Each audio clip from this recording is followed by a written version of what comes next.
Get your ears wrapped around the Golden State Media Concepts Basketball Podcast. All the scoop you need to know, from college basketball to the NBA and even March Madness. News of your rising stars, topics on and off the hardwood. This is the Golden State Media Concepts Basketball Podcast.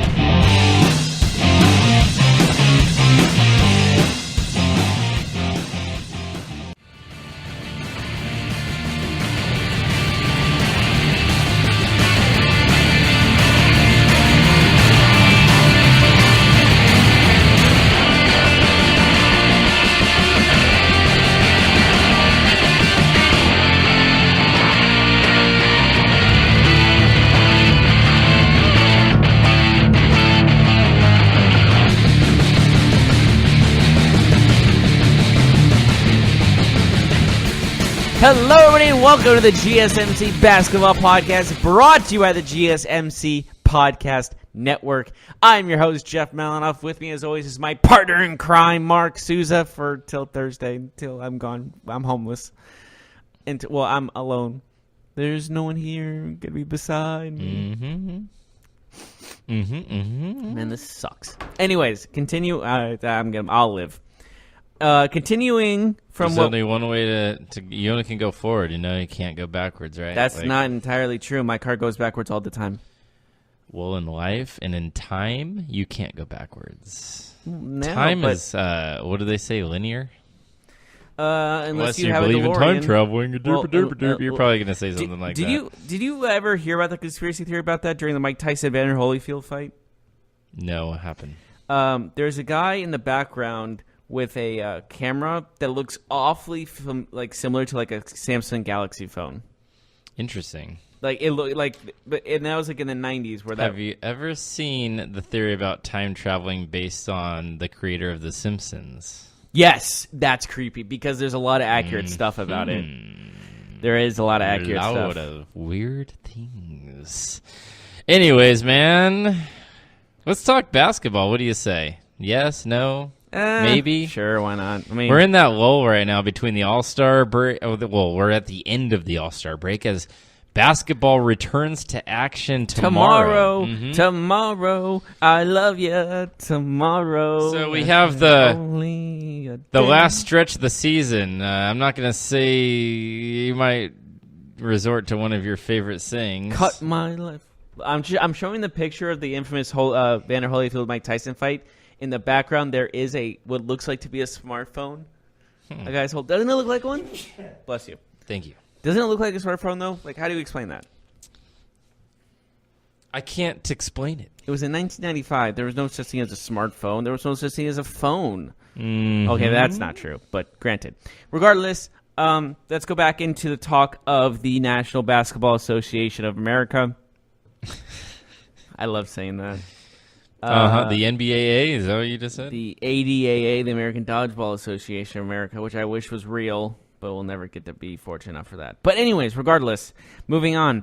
The NBA All-Star break officially ends tomorrow as games happen tomorrow. Mm-hmm. And we have some interesting storylines to go about.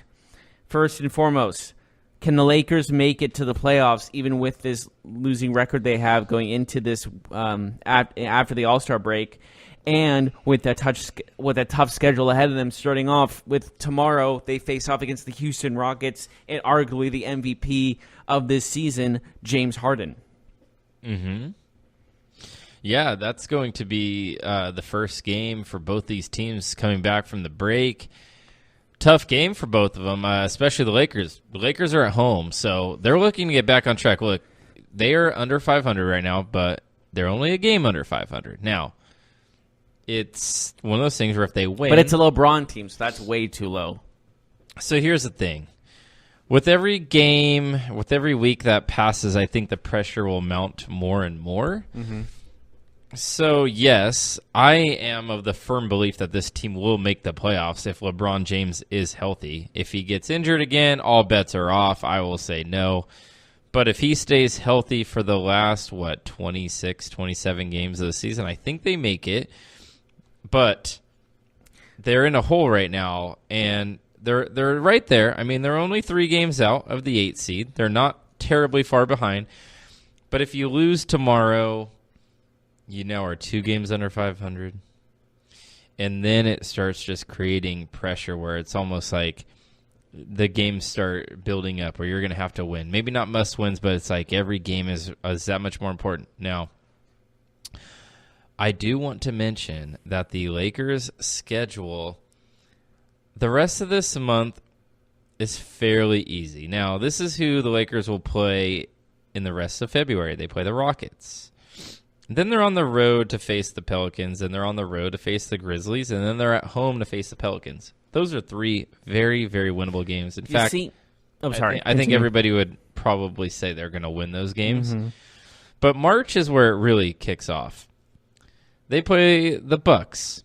They play the Suns, and I know the Suns are not a tough team, but they play them on the second night of a back-to-back. Okay. They play the Clippers. Tough team. They play the Nuggets. They play the Celtics. They play the Bulls, so that's a very winnable game. They play the Raptors, the Pistons, the Knicks, winnable game there. But then you play the Bucks again. Then you play the Nets. They play first-place teams. Yeah, they're playing good teams. The Nets and the Wizards, again, not the best teams, but they can get the job done. Yeah, exactly. I mean, D'Angelo Russell has been turning into an all-star. Like, he's in the all-star game for a reason. Like, he's earned that right, and he's been leading that team very well lately. Mm-hmm. Like, honestly, going to Brooklyn from LA was like, people thought, oh, is Chris Dunn?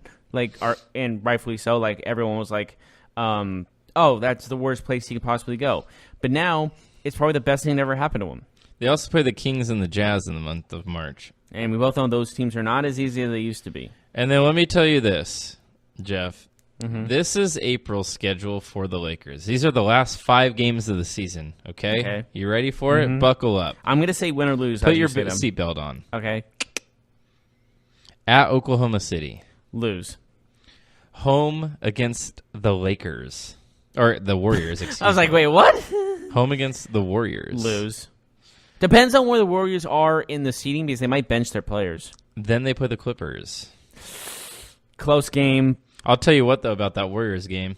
If it's the Warriors in the first seed and the Lakers are battling for the 8th, I think they'd love nothing more than to knock out LeBron before the playoffs. I think you are dead right about that.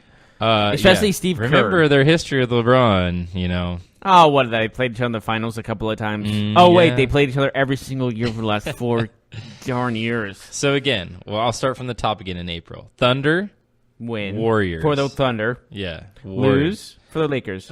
Clippers. Tough game, but I can give it to the Clippers or the Lakers in this situation. Jazz, and that's in L.A. I'm going to give that one to L.A. And then they're home against the Trailblazers. Those are currently all those teams are in the playoffs right now. Currently. The Clippers might fall out, but the other teams we expect to be there. Mm-hmm. Trailblazers is going to be an interesting one for sure. So,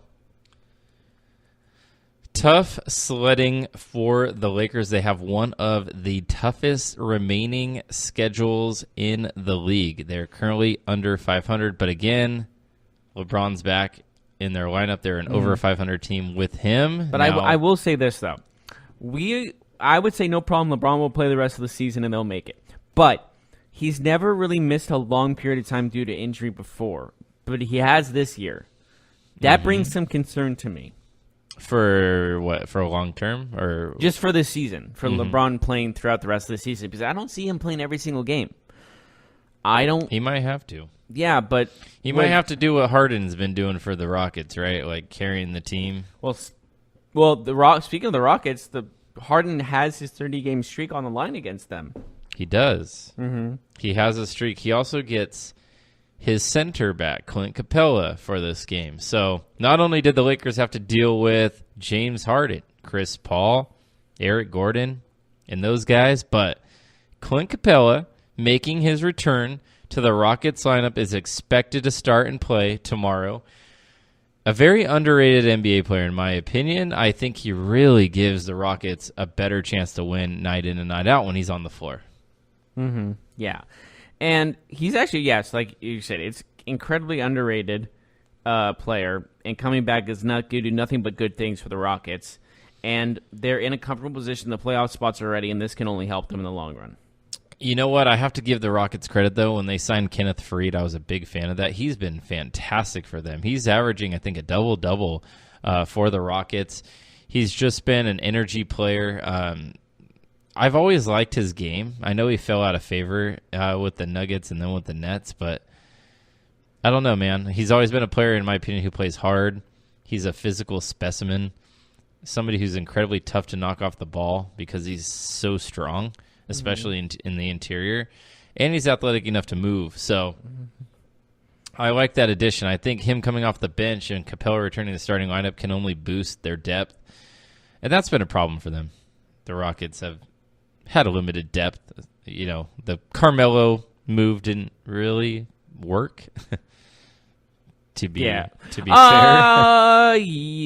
being extremely fair to say. fair as possible. Should we be as cruel as possible? We could Do it. That move was terrible. Yeah. That move was absolute crap. Yeah, there you go. Atta boy, I'm And proud you know of what? Everybody knew it except for them. And Carmelo. They paid him to leave. By the way, do you even think Carmelo knew that it was a crappy move? I mean, he was stoked at the time. He's like, I get a chance to play for a team that could possibly win. At least get close. I don't know. Yeah. Yeah. It's a rough going for Carmelo Anthony. But you know what else is on the line? Let me ask you a question real quick about Carmelo. Is he a Hall of Famer to you? I know that I know I'm probably in the minority, but I don't think he's a Hall of Famer. But I know he will get in the Hall of Fame. It is easy to get in the Hall of Fame, ain't it? He also has 5 gold medals, and I know that means literally, I'm going to tell you right now, Jeff, that means nothing to me because he played for Team USA, okay? Like, maybe that would make a difference to me if you played for Argentina or something like that. Winning a gold medal for Team USA. You're playing against scrubs and some all-stars on separate teams. And he's the only one to win 5, right? Because he's the only one to play that many times. So 5 gold medals? I believe so. Or 5 championships? Gold medals. Or 5. So every 4 years, like in the actual Olympics, or just in tournaments as well? Let me research it. He has the most. I know he's the most successful American player, right? Like in terms of accolades. Yeah. But anyways, I know that. I don't know. Do people really care about that stuff? Let's ask the audience. Mm-hmm. What do you guys think? Yeah, maybe not. Why aren't they answering? So anyway, guys, hello. They're not there. Okay, so he has. This is exactly how my last girlfriend and I ended. He Bad has communication. 4 gold medals and 2 bronze medals. He has 3 Olympic gold medals. He has 1 America's Championship gold medal. So those are his accolades. So he's won 4 gold medals as a part of Team USA, but only 3 of them are Olympic medals. One is a bronze world championship. One is a gold medal in the America's Championship, which, yeah. Anyways, do you think he's a Hall of Famer? It's honestly incredibly easy to get into the Hall of Fame in the NBA, to be honest with you. So I'll say yes. Yeah. I mean, he's got numbers, right? Like, he's got volume numbers, which is kind of funny because that's just what he's always been to me. He's just a volume player. Like, I don't really think he's been a great, efficient player, just a volume player. But you know who else is up for eligibility? Chris Webber. I think he's one of the greatest power forwards of all time. I think Chris Webber's going to get in. He deserves it. He's incredibly underrated.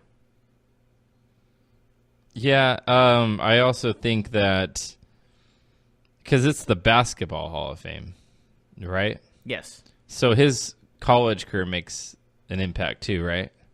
Mm-hmm. Yeah, absolutely. Because it's the Basketball Hall of Fame? Fab Five, yeah. Yeah, he's part of the Fab Five. Is it a professional Basketball Hall of Fame or just Basketball Hall of Fame? No, it's, I believe it's just the Basketball Hall of Fame. You know what? I've been there too. Oh, have you? How is it? Oh, it's awesome. You know what's really fun about it? That's on my bucket list. Both that and so it's kind of NFL. It's kind of off the beaten path. It's in Springfield, Massachusetts, which is about probably an hour and a half west, maybe an hour and a half west of Boston. So it's kind of out there a little bit. I just have family that lives out there, so it's easy for me to go. Like, it's just there. But regardless, it's cool, man. You know what you can do there? They have a court. They have a basketball court where everybody can play basketball, like kids, adults, whatever. Cool. But they have all the hoops of all the eras. So you can shoot on, like, the old peach. That's so cool. Yeah. What if someone tried to dunk on it and just break it? Yeah. I'm assuming there's no dunking on that. Yeah, I don't believe you could do that. But no, it's so cool. It is pretty cool.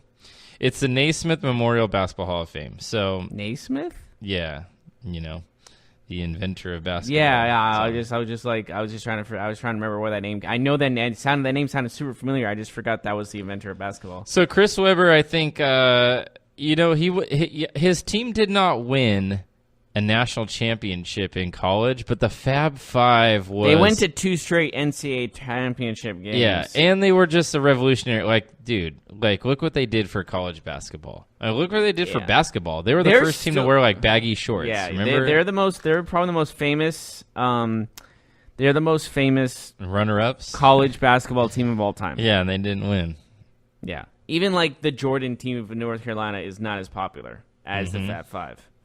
And how I see this happening is there's like, if it wasn't for a bad timeout call, which his bench kind of was telling him to do that too. So it wasn't all his fault. People don't remember that there were guys on the bench yelling to say take a timeout.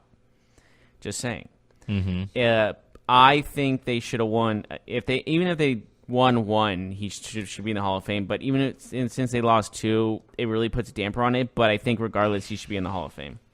Yeah, and it is the they do honor amateurs for the Basketball Hall of Fame, so it's not just like football, how there's like a Pro Football Hall of Fame. So yeah, I think his collegiate memories make a difference. And he was a number 1 overall pick. And he was a really good NBA player. Yeah, he got it done. He made a couple All-Stars, and he was a good player. I would pick him over a lot of power forwards that people would pick as like the best ever. Like, you know what I mean? Like if I had to pick a starting 5 to save my life, I might put Chris Webber as one of my power forwards, power forward. And then probably like... So he's a 5-time NBA All-Star. He's an All-NBA first team member. He's the 3-time All-NBA second team. He's an All-NBA third team. He's a Rookie of the Year. He's an NBA rebounding leader. Number 4, retired by the Sacramento Kings, of course. He was a McDonald's All-American MVP. He was Mr. Basketball USA, Naismith Prep Player of the Year, Mr. Basketball of Michigan. He's making the Hall of Fame. That's a lot of accolades. Yeah. And he averaged 20 points, 9 rebounds, and 4 assists during his career. That's impressive. Henning is one of the best power forward passers of all time. If you saw some of his passes, you would agree with me. Mm-hmm. In 2003, he was ranked number 64 in Slam Magazine's top 75 players of all time, and that was during his career. Who else is in the Hall of Fame eligibility? Who's in the finals? Let me pull it up. Okay. I just know that he was the notable name.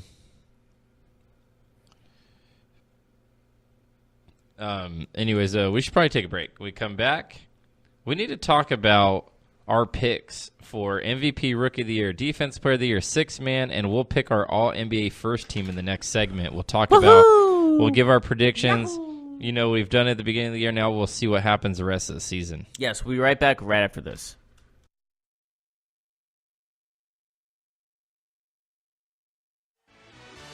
Are you looking for the very best NFL and college football podcast? Then check out the GSMC Football Podcast. Get the latest football news both on and off the field. From the NFL Draft to trades to the rumor mill to the NFL Combines. They got you covered. That's GSMCpodcast.com/football-podcast. Get updates on college rivalries, game day insights, and much, much more. It's football talk the way you want it. This show eats, sleeps, and breathes football. Don't forget to like them on Facebook and follow them on Twitter. Visit GSMCpodcast.com for more info.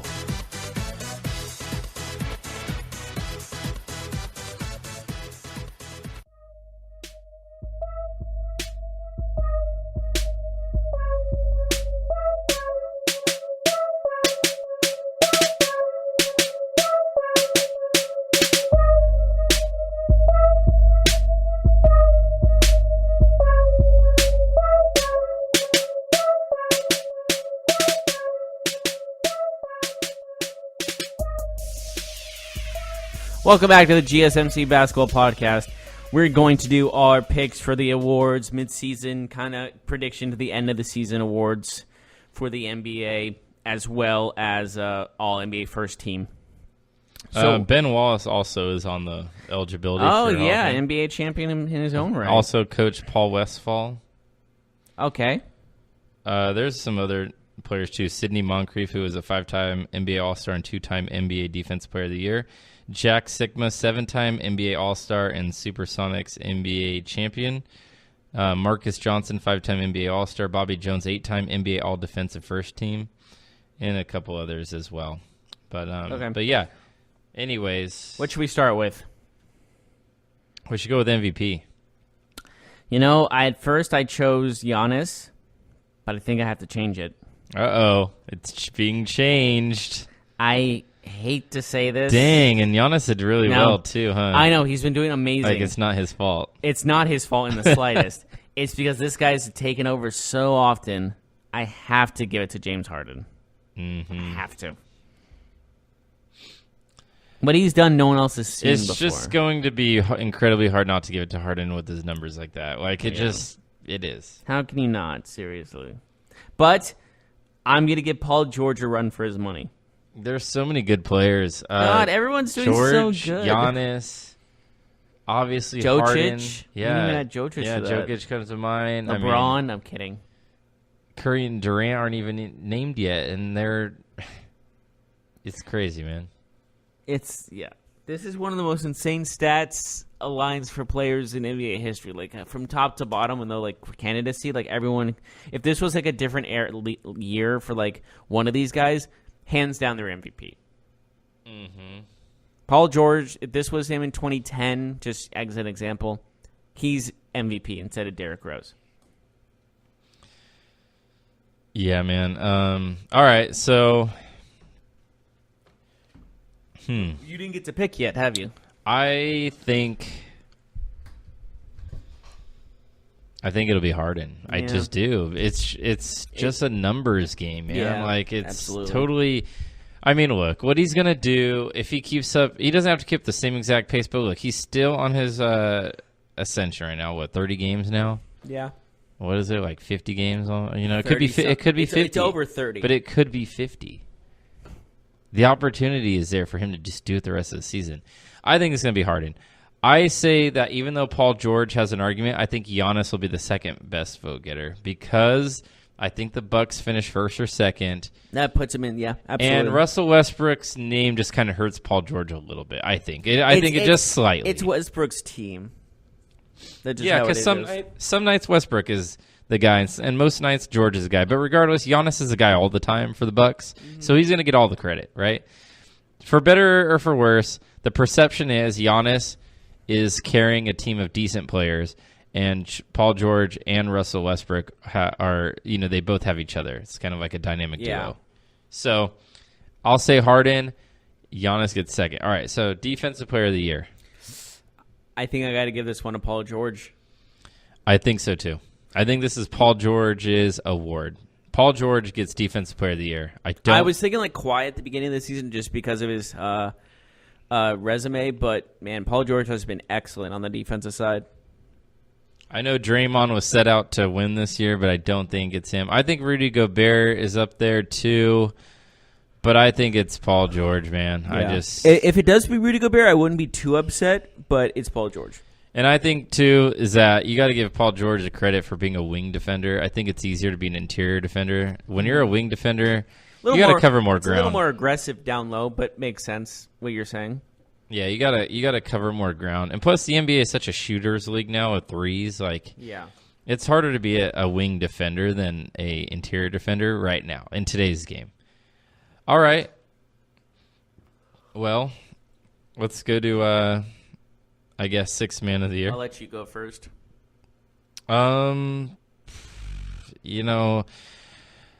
Crawford's always a good pick. And also Lou Williams. Yeah, last Lou year's Williams. Winners, because that's who I have. Lou Williams was... He's been playing extremely well. Mm-hmm. And he kind of had an upbeat recently, too. So that kind of helps in the long run. So Honestly, you got to go with like the guy that knows how to be a 6-man better than anyone. I think that's Lou Williams. I think it's going to be Sabonis from Indiana. I was really torn between him and Williams, to be completely honest with you. Because Sabonis has been playing like so underrated. It's like you don't really hear his name, but he's been putting up some serious numbers. Yeah. But I think if I had to pick between Sabonis and Williams, I think I'm going to still hang on to Williams a little bit. But Sabonis definitely is a serious threat to also, Derrick Rose, too, because he does come off the bench. So he starts some games, though, isn't he that? does start some games. But Sabonis has 2, so I don't really know. I'll say Sabonis because he's consistent, and I think the Pacers deserve some love. But if they take away some of his stats because of the fact he was a starter in some games, I think then it goes to Lou Williams a little bit because I don't think Lou Williams has started. I think he comes off the bench. I don't.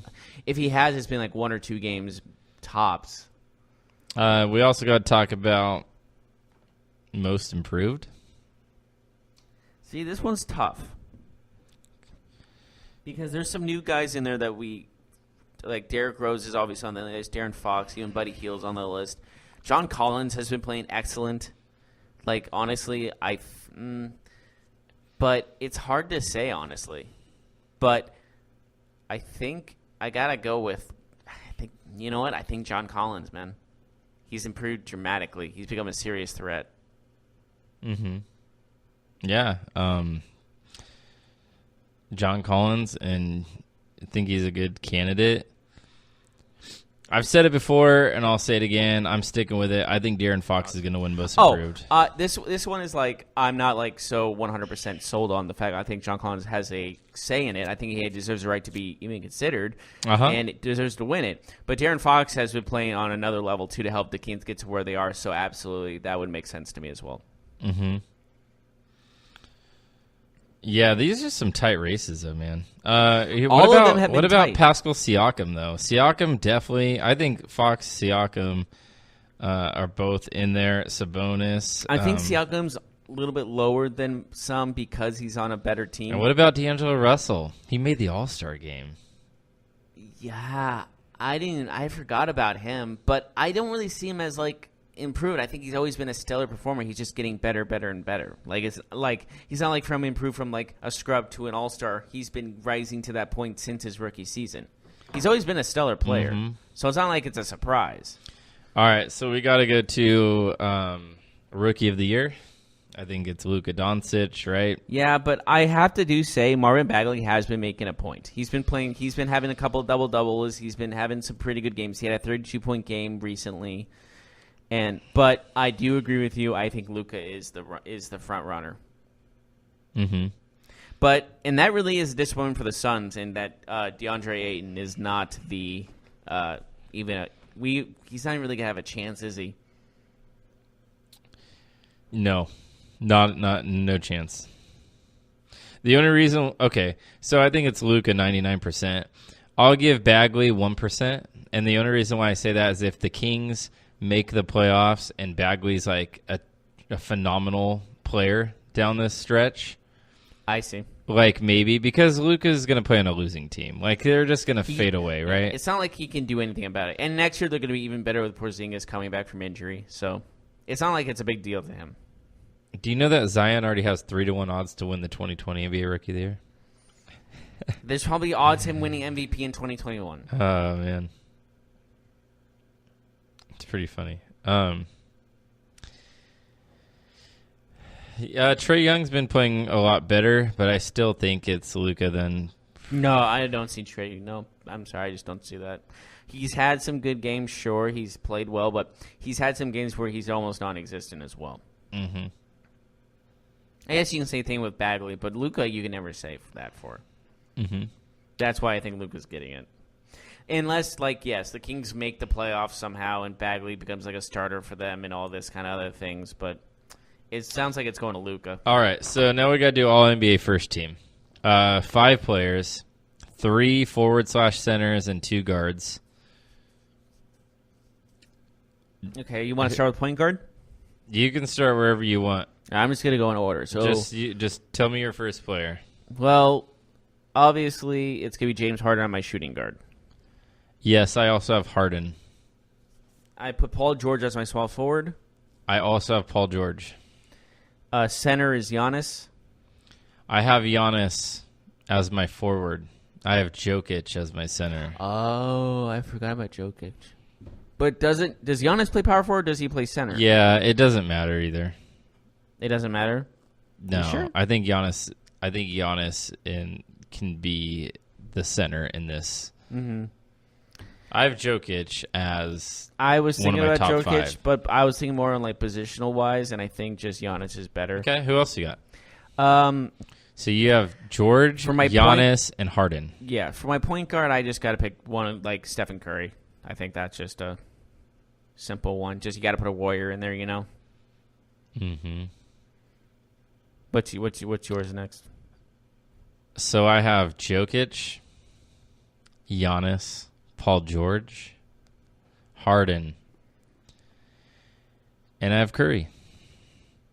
It was tough, though, between him and Russell Westbrook. It was tough, but I think Curry's had a pretty good season.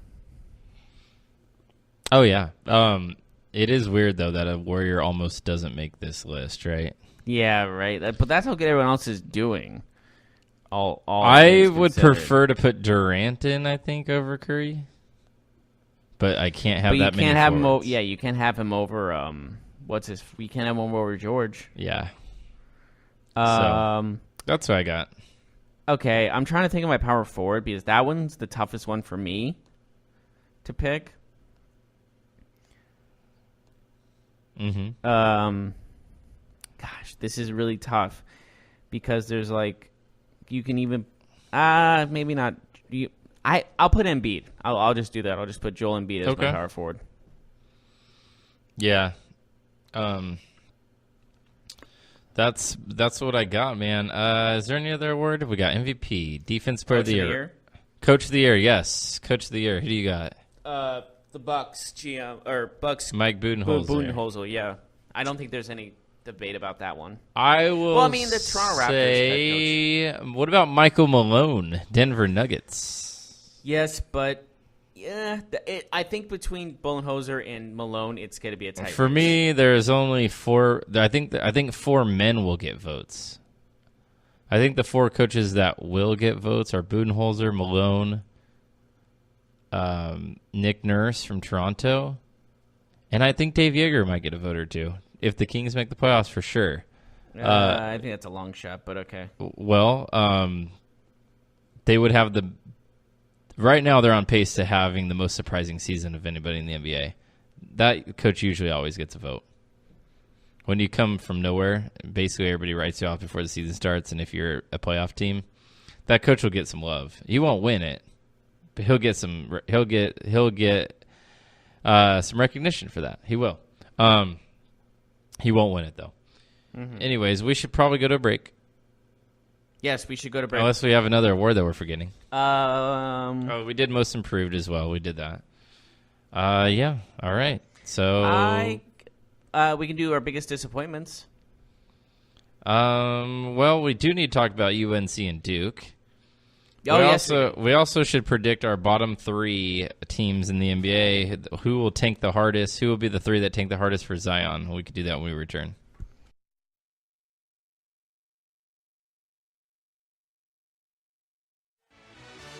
Check out the show that's built on the MMA. From the UFC to extreme cage fighting, they got the fights covered. Check out the GSMC MMA podcast. Get the latest news on past or upcoming fights. Join us as we talk to and about some of the biggest names in the MMA, past, present, and future. When it's the fight game, there's just one show to check out. GSMCpodcast.com/MMA-podcast. Don't forget to like them on Facebook and follow them on Twitter. Visit GSMCpodcast.com for more info.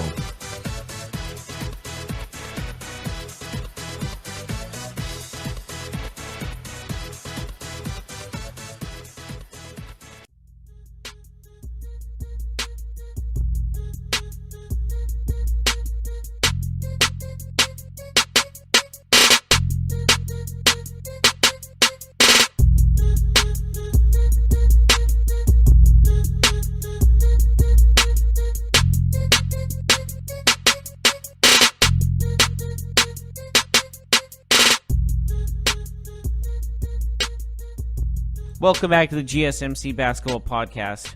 Finishing up the day. We're going to talk about some things that have happened in the NBA, but first we got to talk about some college basketball because one of the most heated rivalries in all of sports, especially basketball, is here to stay, and it's UNC versus Duke, North Carolina versus Duke. They've met hundreds and hundreds of times. They have almost identical stats when it comes to sports, wins, points, rankings, you name it. They have almost identical in those type of rankings. Mm-hmm. So this game is close as you can get with how heated this rivalry is, and it's being looked at as like a Super Bowl based off the ticket prices for sure. Mm-hmm. Yeah. $2,500 is the cheapest ticket to get yourself a seat to watch Duke host North Carolina. How crazy is that? Now, the stadium only holds 10,000. That's why it's so expensive, too. And Zion. But, man, you know what's crazy is that these two teams play in 3 weeks again, and tickets are about $1,000 in North Carolina, at UNC this time. This is amateur basketball, man. Isn't this crazy? Yeah. Everybody wants a piece of Zion. Yeah, but it's also this history of North Carolina and Duke that is just legendary. It's Lakers and Celtics. Mm-hmm. It's Red Sox and Yankees. That's what this is. Mm-hmm. Yeah, for sure, man. This is crazy, though. I've never seen a college basketball, maybe college sport, not even the national championship, where our tickets even close to this. Well, they are also in bigger venues when it comes to the Final Four. Remember, at one point it was at the AT&T Stadium in Dallas where it was 100,000 people were there. So last year's college basketball championship game, you could get in for $70. Again, there's like 60 to 70,000 people can get in. This one's only 10,000. That's still pretty crazy, though. That is short.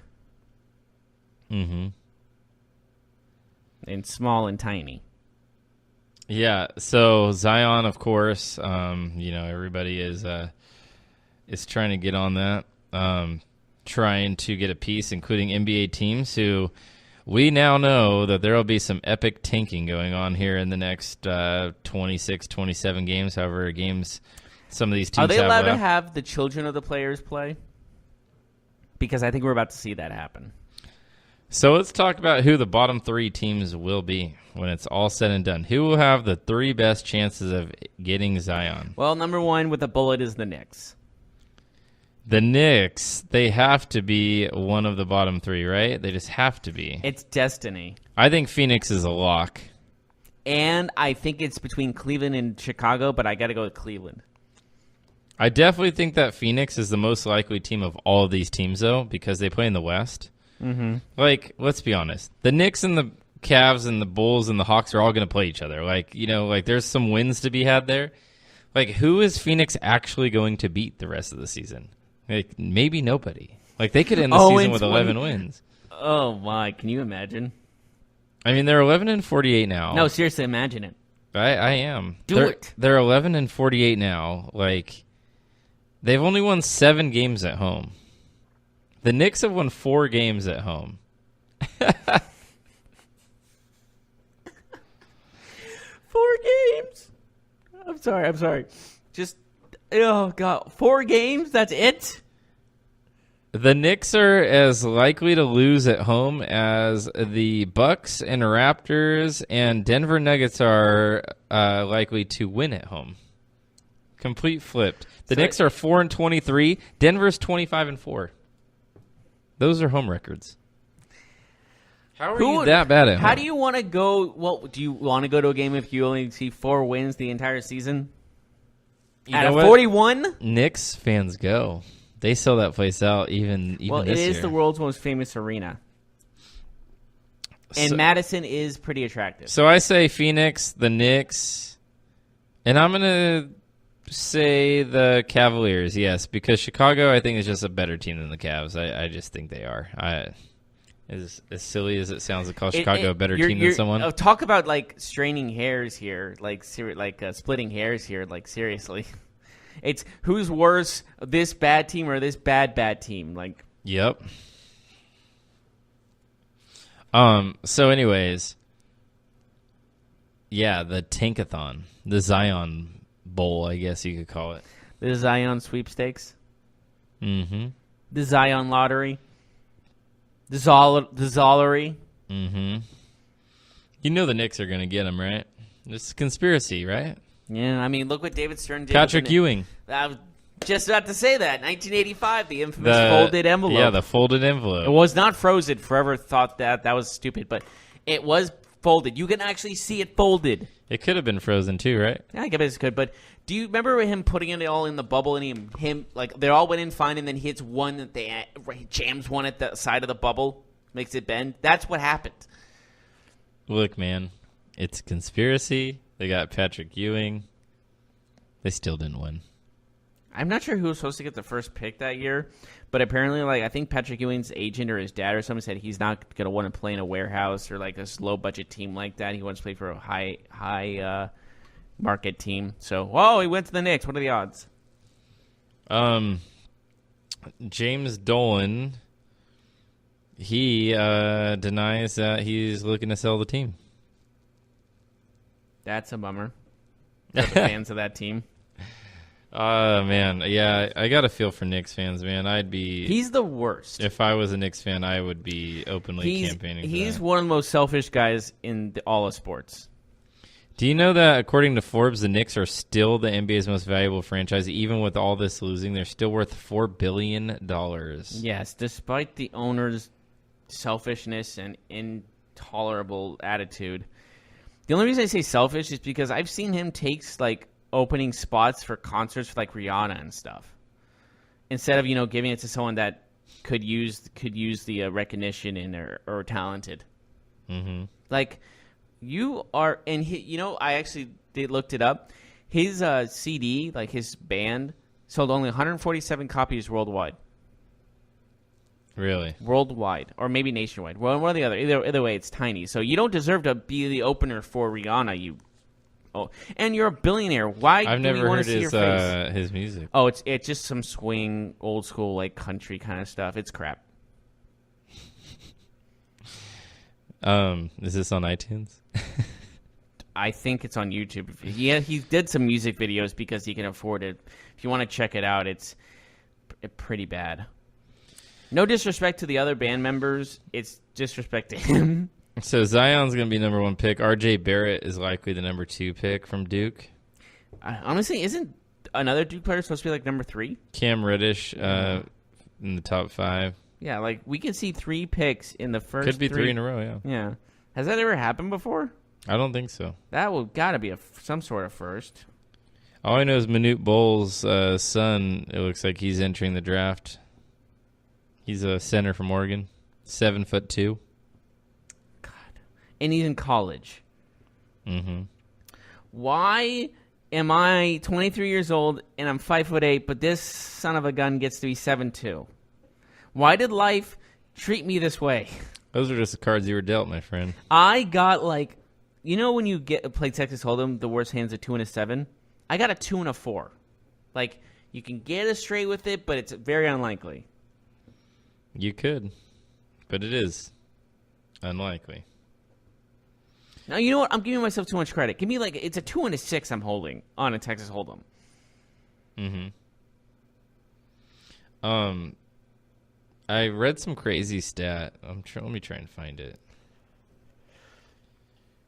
It was about being tall, about how what your percentages are Of being successful? as a male growing up in the United States. You have a 0.00000281% chance of making the NBA. However, when you are a 7-foot male growing up in the United States, you have a 17% chance of making the NBA. How crazy is that leap in odds because of, simply put, genetics or height? Wait, so what was the 0.0023? How high? How tall? Just in as general? a male. As a Okay. male in the United States of America. But when you're 7 feet tall or you taller? you basically have a 1 in 5 chance of making the NBA, not just college basketball, the NBA. Your chances of playing college basketball is probably in the 90s at that point. Unless you're LeVar Ball, then you are like, never lost. He's 8 feet tall. Yeah, never lost. Full head of hair. Never lost. He's selling water now. Delicious. Don't water. buy his water. Anyways, moving on. 17% chance if you're 7 feet tall of making the NBA. So, there's actually surgery where you can enhance your height. I want to do this. All right. Make the NBA. Although it'd be weird. It'd be weird for you to go all the way to 7. Not even to make the NBA, just so girls don't like 5'8" guys. All you gotta kidding? do is hang upside down. Is that how it works? No. Unfortunately, Jeff Malinoff not. was found dead the next day with too much blood in his head. Isn't there things that people do to try and stretch themselves?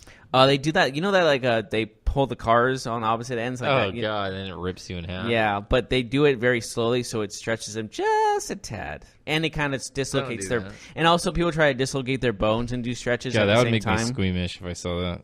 I'm not good with stuff I like saw. that. I think on Game of Thrones they did that thing where the horse goes one way and the horse goes the other way, tied to the guy's arms and legs.